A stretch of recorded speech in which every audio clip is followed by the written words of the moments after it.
우리 딸은 내가 롤코 여신인 걸 알까? 저기 한강을 강아지랑 산책을 하고 있는데 누가 와가지고 전화번호를 알려달라고. 내 남자친구가 3명의 여자와 동시에 바람을 피우고 있고 근데 결국 나랑 결혼을 했어. 안녕하세요, 정가은입니다. 이제 유튜브 촬영을 하러 왔는데 앞으로의 컨셉에 대해서 좀 이야기를 나눠봐야 될 것 같아서 옥탑에 왔습니다. 일단 먹으면서 이야기를 좀 할게요. 맛있겠죠? 여자가 피자를 먹어요. 여자는 탄산음료를 먹지 않아요. 브라타 치즈를 찢어요. 40대 여자는 행동을 하면서 입으로 소리를 내요. 근데 난 최근에 저 롤코 키즈예요라고 이야기를 해서 그게 뭐예요? 그랬더니 어릴 때 롤코를 보고 자랐다고. 최근에 몇 번 연속으로 들었어요. 롤코 키즈라는 단어 자체를 써주는 게 되게 기분이 좋더라고요. 우리 딸은 내가 롤코 여신인 걸 알까? 롤코 때 촬영할 땐 어땠어요? 너무 힘들었어요. 왜냐면은 일반 드라마랑은 조금 달랐잖아요. 그러다 보니까 대사도 없고 씬들을 잘라서 되게 많이 찍었거든요. 예를 들어서 둘이 마주보고 대화를 하면 투샷, 바스트샷, 뭐 얼굴 타이트, 그리고 뭐 전체 풀샷 이렇게 딱 정해져 있는데 감독님들도 어떻게 찍어서 어떻게 편집을 해야 될지 첫 시도니까 일단 다 찍는 거예요. 방송에는 사실 짧으면 6분이고 길어봤자 9분인데 15시간 막 이렇게 찍었던 것 같아요. 그래서 체력적으로 되게 힘들었어요. 어떻게 연예계에 들어오셨어요? 패션 모델 활동하면서 미스 코리아 대회를 나갔고 조금 더 꿈을 펼쳐보자고 해서 2002년도에 서울을 와서 광고를 많이 찍었거든요. 코카콜라도 찍었었고 도브 비누도 찍었었고 샤워기 앞에서 막 이런 거 되게 라인만 나오는데 앞모습을 보여줄 수는 없잖아, 샤워하는 모습을. 그래서 이렇게 약간 이렇게 뒷모습을 보여주는데 그 당시에 약간 수치스럽고 여자로서 남자 스태프들이 막 지나다니고 하는데 처리를 확실하게 안 해줬었던 기억이 있어. 나 유명해지고 싶다. 내가 유명하고 잘 나가는 사람이었으면 내가 이런 대접을 안 받을 텐데 라는 생각하면서 그때 약간 울면서 촬영했었거든요. 그랬던 적이 있네. 애니콜 광고를 찍으면 그 당시에는 바로 뜨는 그런 분위기였었는데 내가 애니콜 광고를 찍게 됐었거든요. 그 전에 누가 찍었냐면 이효리가 찍었나? 약간 그런 분들이 찍었었고 그 다음에 내가 프라하까지 가서 찍었는데 이제 광고주가 삼성이 다시 엎은 거지. 다 이효리로 가야겠다. 그래서 내가 찍은 부분만 덜어내고 거기다가 이효리 씨를 넣었어. 그때도 되게 많이 울었어. 현대카드 광고. 아버지는 말하셨지 인생을 그럼 나 그때 약간 스튜어디스 역할이었었거든요. 장동건이랑 이나영이랑 삼성카드 그렇게 광고를 많이 찍다 보니까 TV에 노출이 되니까 이제 스타킹에서 제 연예인 누구 닮았는데 쟤 좀 섭외해봐봐 이렇게 해서 송모 씨 닮은 꼴로. 안녕하세요. 팔등신 송혜교 정가은입니다. 있나요? 스타킹을 나갔고 강호동 오빠가 진행을 하고 패널들이 있고 이 일반 출연자들의 스타성이나 뭐 이런 것들을 보여주는 프로잖아요. 근데 나는 거기 일반인으로 나간 거잖아요. 작가들이 그 이후에 연락이 와서 나오셨을 때 시청률 너무 좋고 반응 너무 좋아서 연예인들 앉는 그 패널 자리에 계속 앉아 있을 수 있냐? 그래서 제가 연예인이 아닌데 어떻게 거기 앉아 있어요? 그랬더니 그냥 앉아 있으시면 돼요 라고 해서 앉아 있으면 돈 줘요? 그랬더니 돈을 준대 앉아 있으면 그럼 갈게요 이러고 간 거죠. 그러고 나서 내가 롤러코스터를 했나? 회사가 없었어요? 없었어요. 차에 오시면 이런 거를 다 싣고 다니면서 내가 혼자 지방이면 막 다 다니면서 했었는데 스타킹에서 나한테 뭘 되게 많이 시켰어. 근데 되게 많이 시키면 난 그걸 다 엄청 열심히 계속 다 한 거예요. 그러니까 내가 되게 썰렁하고 재미가 없는 캐릭터인데 웃기고 싶어하는 욕망이 또 있다 보니까 누군가가 뭘 시키면 죽자고 열심히 달려드는 거지 또. 그럼 이 사람들이 그 방송 1시간짜리에서 말할 수 있는 기회가 얼마나 있겠어요. 호동 오빠가 뭐라도 하나 던져줘야 하는 거지. 시켜주면 땡큐고 너무 고맙지. 영화걸스는 어떻게 내가 섭외가 들어와서 내가 어떻게 한 거지? 영웅옥을 정말 기센 여자 연예인들 다 모여가지고 전국 팔도로 돌아다니면서 막 사람들이 지나갈 때 막 다 알아보고 그랬었죠 그때. 그때는 근데 그렇게 돌아다닐 시간이 없었으니까 1년 365일 중에 360일을 일을 했으니까 하루에 한 스케줄 두세 개씩을 하고 밤 12시부터 새벽 2시까지 라디오 DJ를 또 했었으니까 내 개인적으로 밖에 돌아다니고 할 시간도 없었지.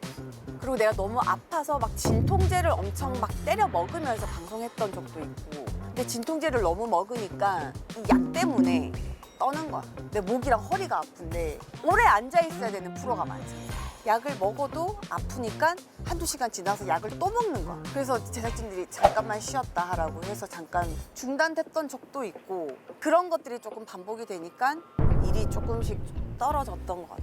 일이 없어 보니까 얼마나 나한테 감사했던 일이고 고마운 건데 내가 왜 그랬을까라는 거를 뼈저리게 내가 느끼니까 그 다음에는 나만 힘든 게 아니고 작가님도 힘들고 감독님도 힘들고 이 다른 사람들의 힘듦이 이제서야 보이는 거지.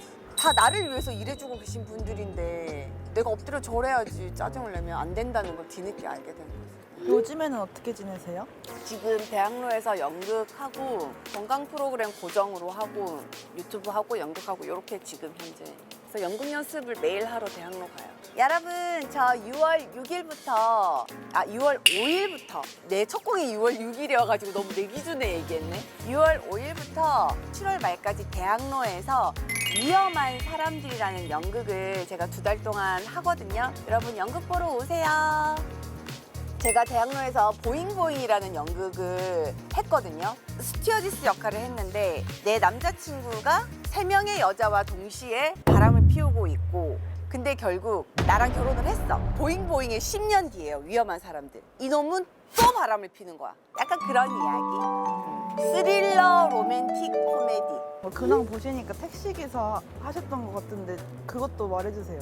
주머니 사정이 조금 여유롭지 않은 시기였기도 했고 근데 그런 이야기를 어떤 프로에 나가서 했는데 그런 것들이 많이 겹쳐서 정관 생활고로 이렇게까지 기사가 나갔는데 지금 현재 택시를 하고 있지 않고요. 근데 그 당시에는 이제 유튜브 촬영을 하면서 내가 여러 가지 이것저것 도전을 해보고 내 미래에 대한 불안감 때문에 새로운 직업을 내가 가질 수 있는 게 뭐가 있을까라고 생각하던 찰나에 제안이 들어와서 택시 괜찮은데요? 라고 해서 도전을 했고 해봤고 재밌는데 현재로서 내가 계속 할 수는 없는 상황이었다. 여기까지입니다.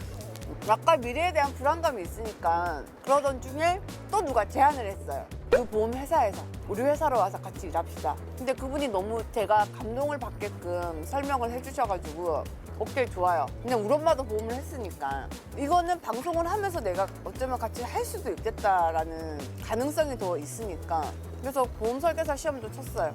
합격하고 지금 어떤 보험회사에 지금 취직을 했습니다. 보험 설계 좀 해드릴까요? 그렇습니다, 여러분. 난 사실 서윤이 낳기 전에는 여름 되면 나 원스키를 타러 갔었거든요. 그러니까 낮에 승마하면서 땀이 난 채로 이제 양평을 넘어가서 물에 들어가는 거지. 그렇게 했었는데 한동안 애를 낳고 나니까 그거를 할 수가 없어진 거지. 엄마한테 애 맡겨놓고 일은 하러 갈 수 있지만 맡겨놓고 놀러 가기는 좀 그러니까 여름 스포츠 되게 좋아하는데 못한 지 되게 오래됐어요. 스쿠버 다이빙도 어드밴스까지 자격증 있고 그게 지금은 안 해. 지금은 안 하죠. 다 결혼하기 전 이야기죠. 행복했던 솔로 때. 저기 한강을 강아지랑 산책을 하고 있는데 누가 와가지고 전화번호 좀 알려달라고. 근데 내 생각에 나보다 10살은 어렸을 것 같아. 근데 괜히 튕겼어. 내가 왜 그랬는지 모르겠어. 분명히 이혼하고 나서였는데 진짜 결혼했어요 라고 그냥 이야기를 하고 갔어. 약간 좀 도도해지고 싶었던 것 같아. 근데 그 사람이 자꾸 생각이 나는 거야. 아쉽고 막. 그래서 그 다음날 또 나갔어. 그 시간에. 혹시나 또 만날까. 못 만났지. 저 지금 혼자예요. 연애 쉬신 지 얼마나 되셨어요? 네, 여기서는 거짓말을 할 수가 없잖아. 우리 구독자들한테는. 우리 구독자들한테 내가 한치의 거짓도 얘기할 수가 없는데 사실 원래 했어요. 그래. 했다 뭐. 근데 내가 헤어지자고 한 게 진짜로 바빠서 헤어지자고 했어요. 진짜 만날 시간이 점점 없어지고 연극하는 후배들한테 이야기하는데 결혼은 하고 싶을 때 하는 게 아니라 이 사람이라면 해도 되겠다라는 마음이 생겼을 때 하는 거지. 나는 그 시기에 결혼이라는 것 자체가 너무 하고 싶었고 외로움을 너무 많이 탔었고 누굴 만나면 사랑에 너무 빨리 빠졌었고 좋아하면은 이게 좀 다른 게 안 보이고 그냥 자꾸 좋은 점만 보게 되는 그런 중에 우리 서윤이가 나한테 왔지. 그래서 결심을 데스티니 이거는 결혼하라는 운명이다 이러고 이 사람의 생활 패턴, 라이프 스타일을 연애로는 절대 알 수 없고 먹고 자고를 해봐야지 이건 알 수 있는 건데 라이프 스타일이 달랐고 이 사람이 나쁜 쪽으로 문제가 있다는 건 이혼하고 나서 알았지. 그것 때문에 이혼을 한 건 아니니까. 나는 관계를 계속 잘 유지했다고. 왜냐면 애기 아빠니까. 나는 이 사람이랑 안 맞아서 헤어졌지만 내가 안 맞았다고 해서 애한테 아빠라는 존재 자체를 없는 걸로 할 수는 없으니까 최대한 아빠를 만나게 해주려고 했는데 그런 것들이 조금 잘 안 됐었고 이혼하고 한 2년 반쯤 지나서였나? 그러고 알게 됐죠. 엄청난 돈들이 막 오고 가고 이랬고 내가 확인한 날은 어쨌든 빵원. 그리고 그 사람은 연락 안 되고 마지막 출국 그것만 있고 그 뒤로는 지금 잠적. 무슨 양육비야. 이혼하고 나서도 막 돈 빌려달라 하고. 아니 그 약간 술 먹어야 되는 분위기인데 병나발을 불어야 되는 분위기네. 진짜 산전수전 공중전을 다 겪었네 진짜. 부숙부숙 화가 나고 부숙부숙 생각이 나면서 속상하고 서윤이한테 미안하고 엄마 아빠한테도 죄송하고. 어떻게 보면 쉼없이 되게 열심히 일하는 거가 가족이 있고 그 가족을 언니가 책임져야 된다는 책임감이 있으니까 난 그래서 언니가 쉬지 못하는 거고. 아빠랑 같이 살고 있지 않으니까.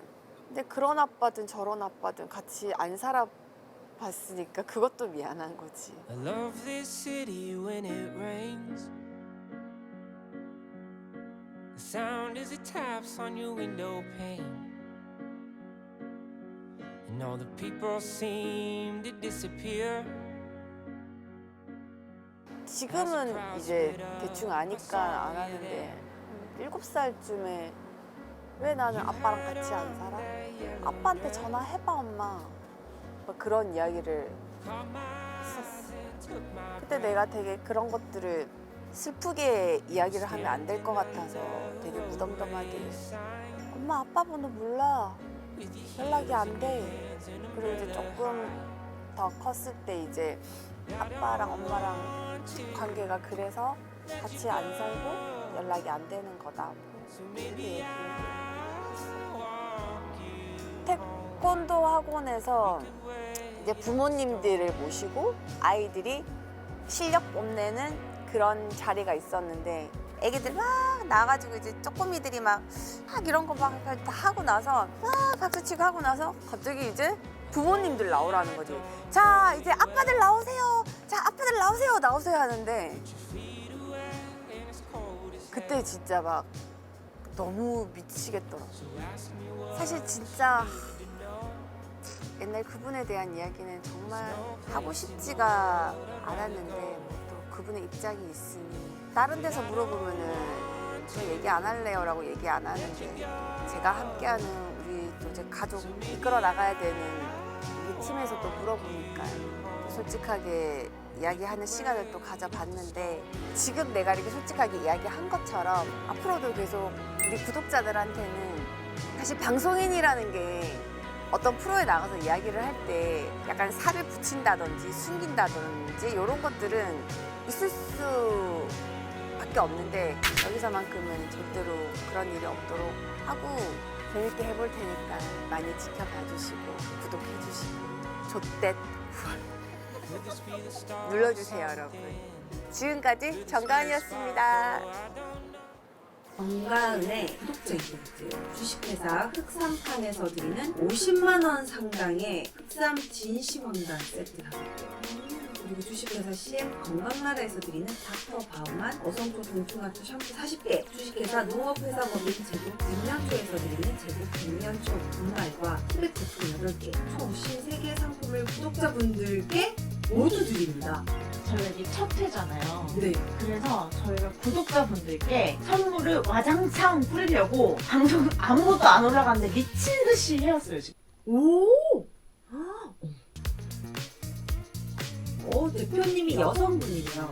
인삼이 들어가 있는데 인삼의 농약 성분을 제로하고 농약이 들어가 있지 않습니다. 그리고 우리 인삼에 사포닌이라는 게 들어가 있잖아요. 근데 그 사포닌 중에서도 가장 좋은 RG3 성분을 다른 흑삼보다 6배 증가를 시키고 그 외에도 녹용, 침향, 기타 한약재를 배합해서 한재원에서 원망 처방으로 만든 한 제품으로 구중국법 뭔지 알아? 이 인삼을 9번 찌고 9번 맞는 거 아니야?